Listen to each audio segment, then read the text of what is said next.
A grieving widow gambled her last $500 on a useless, abandoned Nevada ghost town. Everyone called her crazy, right up until the heavy iron doors of a collapsed silver mine finally gave way. What was waiting inside the mountain didn't just rewrite history. It made her a billionaire. The fluorescent lights of the Washoe County Courthouse buzzed with a relentless, sickening hum. It was a Tuesday morning in late October, and the county tax delinquency auction was in full swing. The room was packed with sharp-eyed land developers, corporate attorneys in tailored suits, and wealthy speculators looking to scoop up foreclosed properties for pennies on the dollar. Sitting in the very back row, clutching a worn leather purse against her chest, was Evelyn Davies. Evelyn was 48 years old, running on 3 hours of sleep and a lukewarm cup of gas station coffee. She looked entirely out of place among the predators in the room, and she felt like it too. Just 3 months prior, she had buried her husband, Arthur, after a grueling 4-year battle with pancreatic cancer. Arthur's illness had not only broken her heart, it had thoroughly and systematically obliterated their finances. The medical bills, the experimental treatments that insurance refused to cover, the second mortgage. It had all snowballed into a crushing mountain of debt totaling just over $142,000. Evelyn was facing bankruptcy and the imminent foreclosure of her own home. She had exactly $850 left in her checking account to her name, and yet here she was, waiting for Parcel 88. "Next up," the auctioneer droned, adjusting his microphone. "Parcel 88, unincorporated Washoe County, 320 acres of barren scrubland, including the remnants of the Calamity Gorge Township and the defunct Fortuna Mine. No water rights, no municipal power. Environmental liability waiver required. Bidding starts at $500. A collective murmur of amusement rippled through the room. Calamity Gorge wasn't a town. It was a joke. Founded during the Nevada Silver Rush in 1878, it had gone completely bust by 1893. Now it was nothing but a desolate patch of Mojave Desert, featuring 3 collapsed wooden cabins, a rusted assayer's office, and a highly dangerous caved-in mine shaft. It was entirely worthless. "Do I have 500? The auctioneer asked, looking incredibly bored. Evelyn's hand trembled. She thought of Arthur. For the last year of his life, confined to a hospital bed, Arthur had become utterly obsessed with Calamity Gorge. He had spent hours poring over digitized 19th century mining logs, old Wells Fargo transport routes, and faded topographical maps. "There's something they missed, Evie," he used to whisper, his voice frail, but his eyes burning with a strange, feverish intensity. "The history books are lying. The Fortuna didn't dry up. They shut it down on purpose." Evelyn had humored him, thinking it was just the morphine talking. But on his last day, Arthur had made her promise to buy the deed if it ever went to public auction. Slowly, defying every ounce of logic and financial self-preservation, Evelyn raised her numbered paddle. "Number 42 bids 500, the auctioneer said, mildly surprised. "Do I hear 6? Silence stretched across the room. Several developers turned in their seats to stare at her. One of them, a sharply dressed man named Richard Hayes, let out a loud, mocking snort.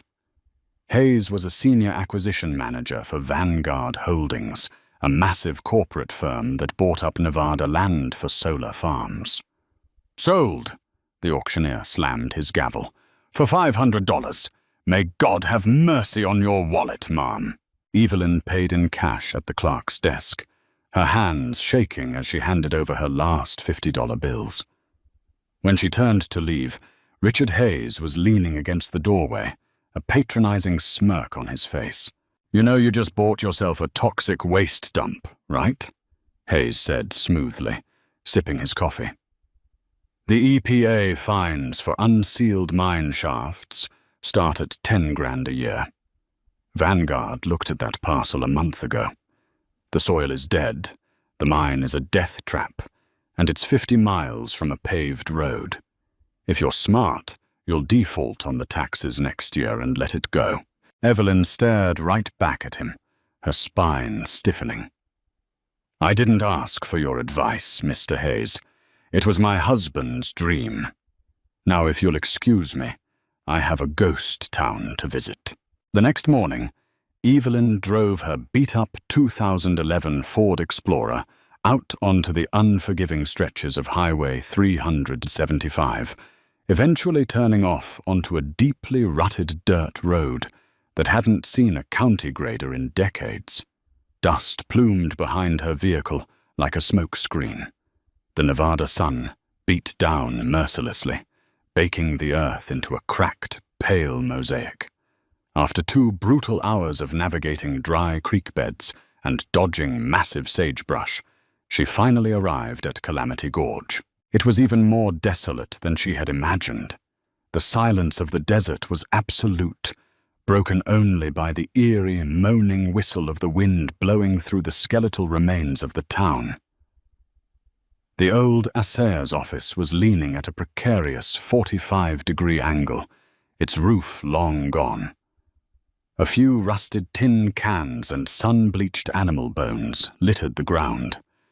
It felt like the edge of the world. Evelyn parked the car, pulled a flashlight and a heavy crowbar from her trunk, and began to walk up the steep, rocky incline toward the base of the mountain. She was looking for the Fortuna mine. She found the entrance 20 minutes later, hidden behind an overgrowth of twisted mesquite bushes and massive fallen boulders. Just as the county records had stated, the mine appeared to be heavily caved in. A massive pile of granite and shale blocked the opening. But as Evelyn climbed closer, her foot slipped on a patch of loose scree. She reached out to catch her balance against the rock wall, and felt something shockingly cold. She paused, frowning. The desert air was pushing 90 degrees, but the rock beneath her hand was practically freezing. She knelt down in the dirt, examining the base of the collapsed rubble.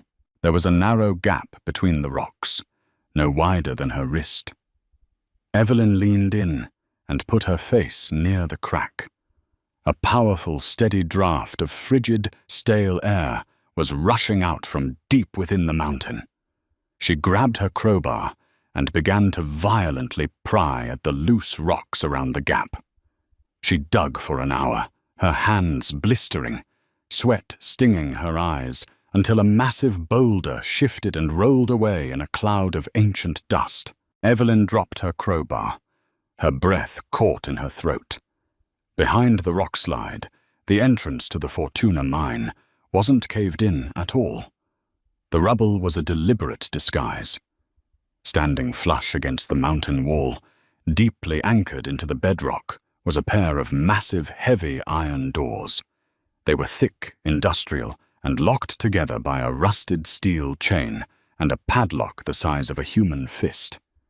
This wasn't a standard 19th century timber mine shaft. These doors were military grade. Evelyn stepped closer, wiping the grime from the metal.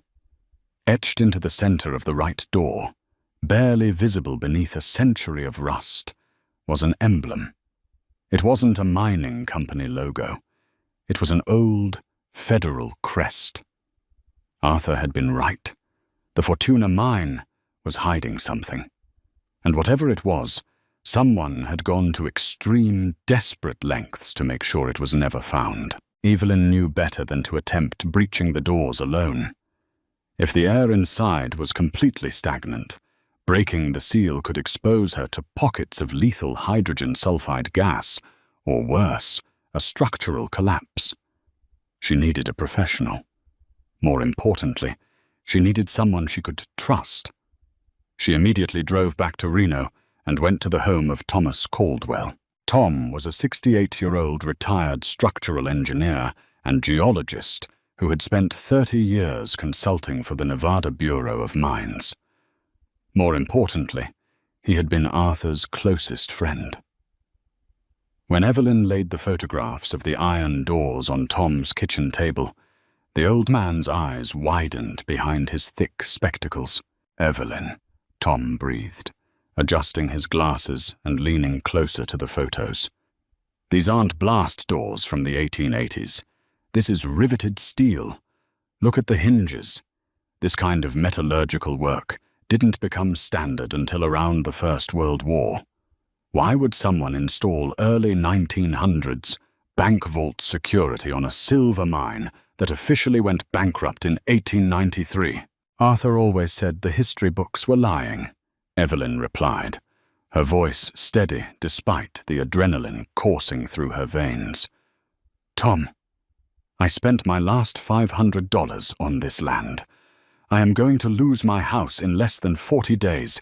I need to know what's behind those doors. Will you help me?" Tom looked at the desperate resolve in the widow's eyes. He gave a slow, solemn nod. "I'll pack my truck. We leave at dawn." 2 days later, Calamity Gorge was no longer silent. The roar of a heavy-duty portable diesel generator echoed off the canyon walls. Tom and Evelyn had spent a grueling 48 hours hauling winches, floodlights, commercial-grade respirators, and cutting equipment up the steep incline to the mine entrance. But their operation had not gone unnoticed. Just as Tom was firing up his industrial angle grinder to tackle the massive padlock, Evelyn saw a cloud of dust rising from the desert road below. A sleek, black Lincoln Navigator pulled into the ghost town, looking aggressively out of place among the ruins. Out stepped Richard Hayes, flanked by a burly man who looked like private security, and a man holding a thick leather briefcase. Evelyn's stomach dropped. She scrambled down the rocky slope to intercept them. "What are you doing on my property, Mr. Hayes?" Evelyn demanded, crossing her arms over her dust-covered jacket. Hayes smiled, though it didn't reach his eyes. "Mrs. Davies, we noticed you've been moving heavy equipment onto the Calamity Gorge parcel. I'm afraid I have a cease and desist order from a Washoe County judge." The man with the briefcase handed Evelyn a stack of legally bound papers. She stared at it, bewildered. "You see," Hayes explained, his voice dripping with condescension, "when you bought Parcel 88, you purchased the surface rights. You own the dirt, the scrub, and the ruined cabins. But Vanguard Holdings recently acquired the subterranean mineral rights to this entire quadrant from the state. If you pull anything out of that mine, it legally belongs to my company. And since your excavation poses a destabilization risk to our subterranean assets, you are legally barred from opening that shaft." Evelyn felt the blood drain from her face. This was exactly how corporate developers bullied independent landowners, burying them in sudden, expensive legal injunctions they couldn't afford to fight. "You spied on me," Evelyn said, her voice shaking with quiet fury. "We protect our investments," Hayes replied smoothly. "Now, I am willing to be generous. I will offer you $5,000 for the surface deed right now. You walk away with a profit, and Vanguard takes over the liability. Sign the papers, Mrs. Davies, or I will have the county sheriff up here to arrest you for trespassing on Vanguard's mineral claim by noon." Evelyn looked at the papers. She looked at the smirking executive.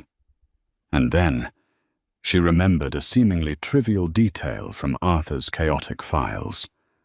Arthur hadn't just researched the history. He had played the long game. "You're wrong, Mr. Hayes," Evelyn said. She didn't shout.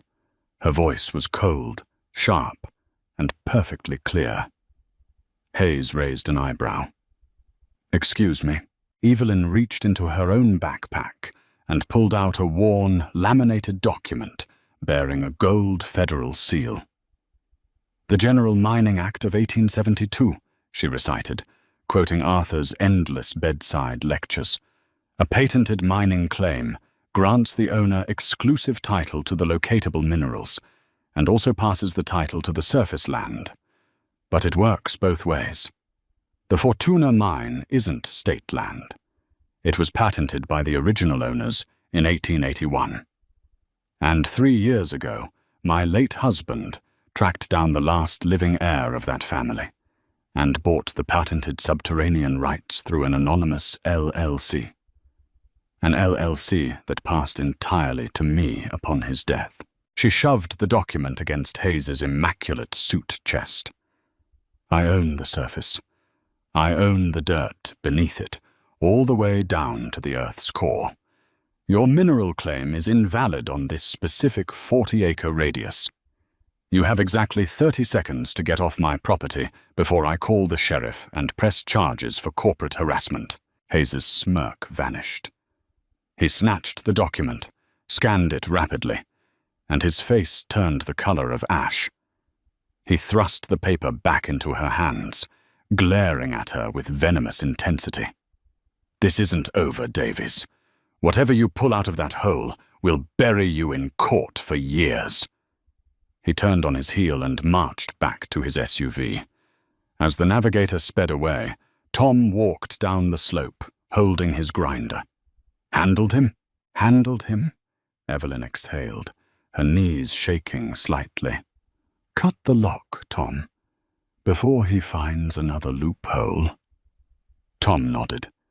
They strapped on their respirators, and Tom pressed the screaming, sparking blade of the grinder against the rusted padlock.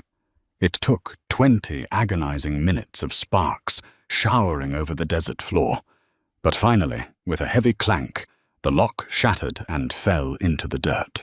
Tom grabbed the heavy chain, unwinding it from the handles. Together, he and Evelyn grabbed the thick iron rings of the double doors. "On 3, Tom muffled through his mask. 1, 2, 3. Pull." With a grinding shriek of rusted hinges that sounded like a dying animal, the heavy doors gave way. They swung outward, releasing a massive, freezing sigh of trapped air that smelled of old oil, ozone, and dead earth. Evelyn clicked on her heavy-duty, 1,000-lumen flashlight.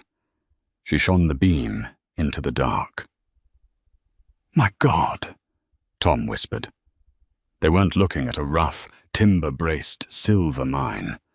They were looking at a tunnel lined with perfectly paved concrete and reinforced with heavy steel I-beams. Electrical conduits ran along the ceiling, trailing thick, rubber-coated wires that hadn't carried a current in nearly a century. The tunnel sloped gently downward, wide enough to drive a semi-truck through.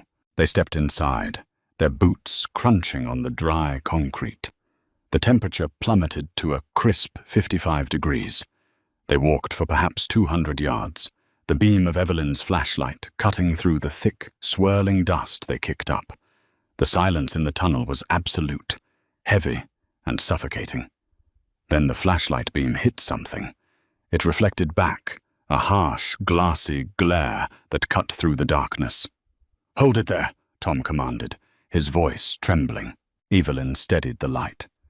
What stared back at them from the depths of the forgotten mine stunned them both into total paralysis.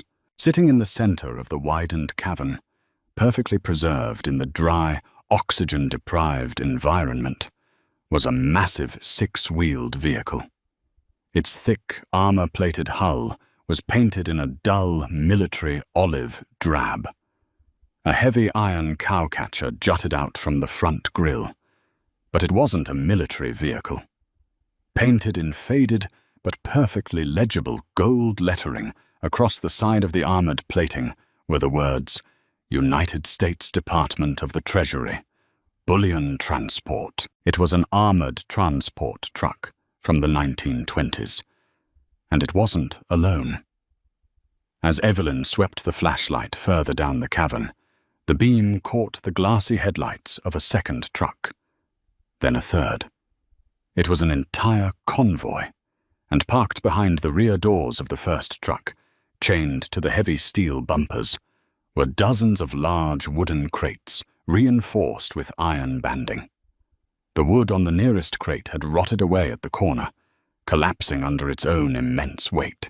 Through the splintered wood, reflecting Evelyn's flashlight with a warm, unmistakable, buttery glow, were solid bars of gold bullion. Evelyn's heavy-duty flashlight trembled in her grip, casting wild, dancing shadows across the cavern walls.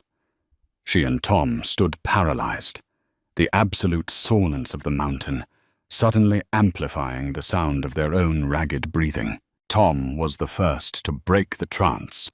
He stumbled forward, his boots kicking up a cloud of century-old dust, and approached the collapsed wooden crate chained to the rear of the first transport truck. He stripped off his heavy leather work glove, reached into the splintered wood, and wrapped his hands around one of the dull yellow bricks. With a grunt of sheer exertion, he hoisted it out. It was a standard good delivery bar, weighing roughly 27 pounds. Even covered in decades of grime, the metal was impervious to decay. "San Francisco Assay Office," Tom whispered, tracing his thumb over the deep, stamped indentations on the surface of the gold. Dated 1932. Evelyn, do you have any idea how much one of these bars is worth today? At $3,000 an ounce, you're looking at over $1 million. In your hands. Evelyn swept the light over the cavern. There were dozens of crates stacked in the bed of the first truck. 2 more armored trucks sat parked behind it, their rear doors securely padlocked. "There has to be tons of it," Evelyn breathed, her mind struggling to process the impossible mathematics of the cavern. But why is it here? Why would the U.S. Treasury bury a convoy of gold in a dead silver mine? "Let's find out," Tom said, his geological curiosity taking over. He walked past the rear of the vehicle and climbed up onto the heavy, iron-plated running board of the lead truck's cab. The driver's side door shrieked in protest as he wrenched it open. The interior smelled of cracked leather and ancient, dried oil. Sitting perfectly undisturbed on the passenger seat was a heavy, brass-latched leather satchel. Tom carefully brought the satchel down to the cavern floor. The leather was brittle, flaking away like dry leaves as Evelyn unfastened the brass buckles.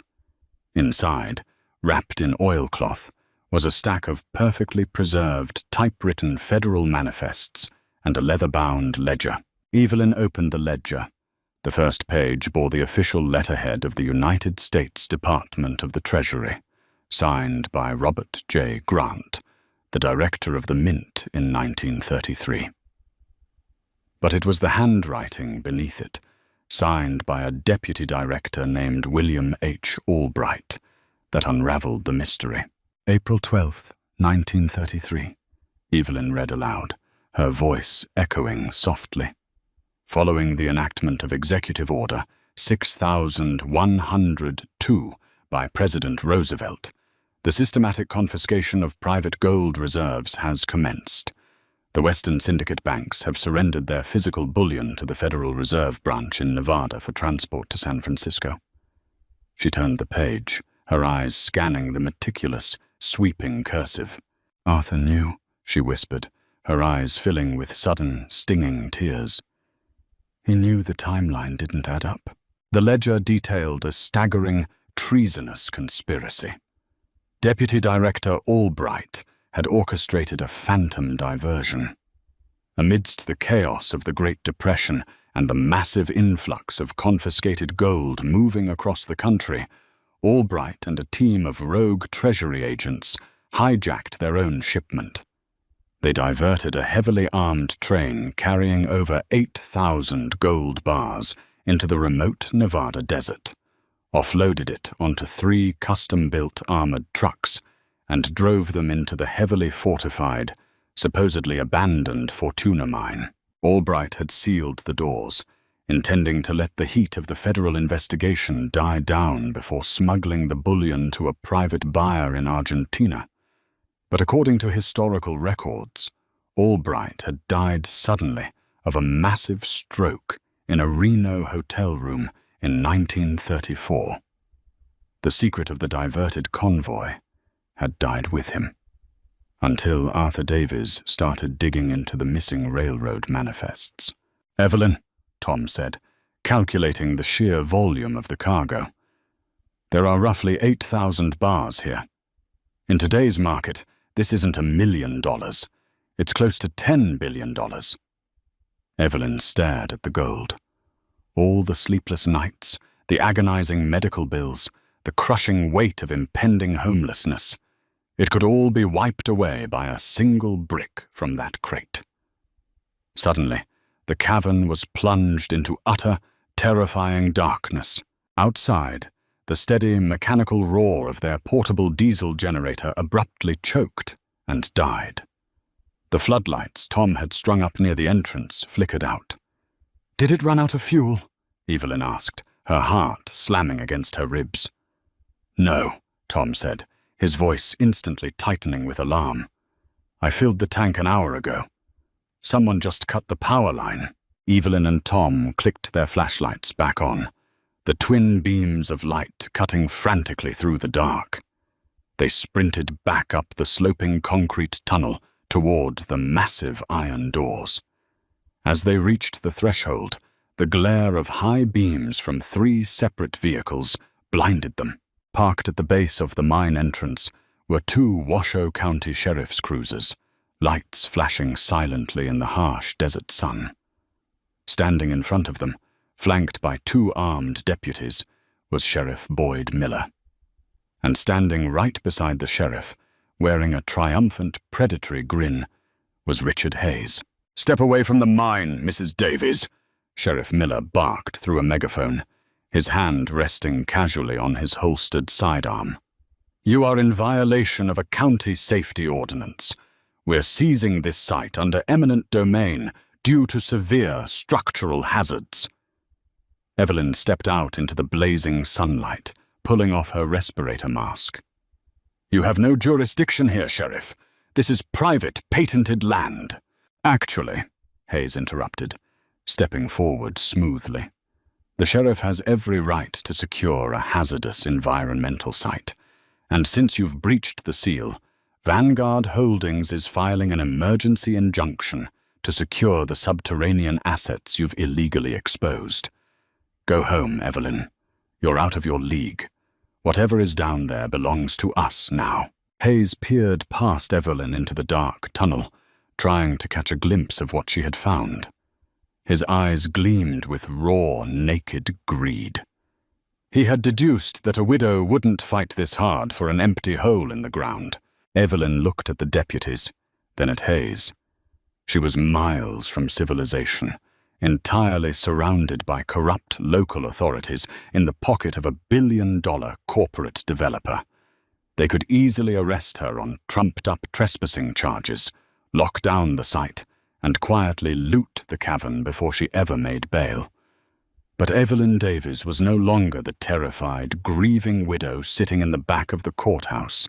"You're right, Mr. Hayes," Evelyn said calmly, reaching into her jacket pocket. "I am out of my league, which is exactly why I didn't rely on local law enforcement." She pulled out a sleek, heavy satellite phone. 30 minutes ago, while we were in the cavern, Tom set up an encrypted satellite uplink, Evelyn explained, her voice ringing clear and authoritative over the desert wind. "I didn't call the county judge. I called the Federal Bureau of Investigation field office in Las Vegas, and I transmitted high-resolution photographs of United States Treasury property, along with the signed confession of a rogue federal agent." Hayes's triumphant smile faltered. "What are you talking about?"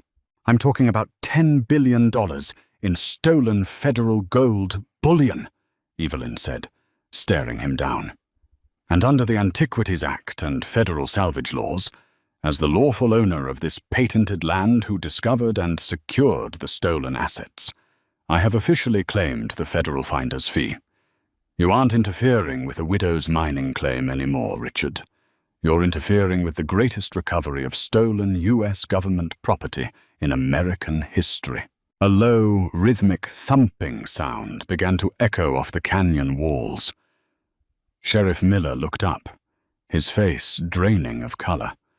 Approaching rapidly from the southern horizon, kicking up massive plumes of dust in the distance, were 3 dark, unmarked tactical helicopters. "They told me to secure the perimeter until the feds arrived," Evelyn said, her eyes locked on Hayes. "I highly suggest you get off my property, gentlemen, before they arrest you for attempted theft of federal reserves." Hayes looked at the approaching helicopters, then at the iron doors, the reality of his total defeat finally crashing down upon him. Without a word, he turned, got into his Lincoln Navigator, and sped away down the dirt road, abandoning the sheriff entirely. The ensuing months were a media frenzy. The ghost convoy of Calamity Gorge became the biggest news story of the decade. The federal government swiftly moved in, securing the site with military personnel and carefully extracting the 1932 bullion. True to her word, Evelyn's high-powered legal team, paid for by a hefty advance from eager publishers, took the Treasury Department to federal court. Because the gold had been stolen by a rogue agent and lost for 90 years on privately owned, patented land, federal maritime and terrestrial salvage precedents applied. After a grueling 6-month legal battle, the United States government settled. They awarded Evelyn Davies a statutory finder's fee of 12% of the recovered assets. Evelyn walked out of the federal courthouse in Washington, D.C., with a check for $1.2 billion. She didn't just save her house. Evelyn bought the entire Vanguard Holdings solar development project out from under Richard Hayes, subsequently firing him. She preserved the Calamity Gorge mine as a historical federal monument. But her greatest triumph stood in the heart of downtown Reno. A year later, the ribbon was cut on the Arthur Davies Pancreatic Cancer Research Center, a state-of-the-art medical facility fully funded by the widow who had gambled her last $500 on a ghost town. Evelyn stood in the center's gleaming lobby, looking up at a portrait of her late husband. He was smiling. She smiled back, touching the gold pendant around her neck, cast from a single, tiny sliver of 1932 bullion. Arthur had been right all along. The history books had lied. But thanks to him, the future was finally secure.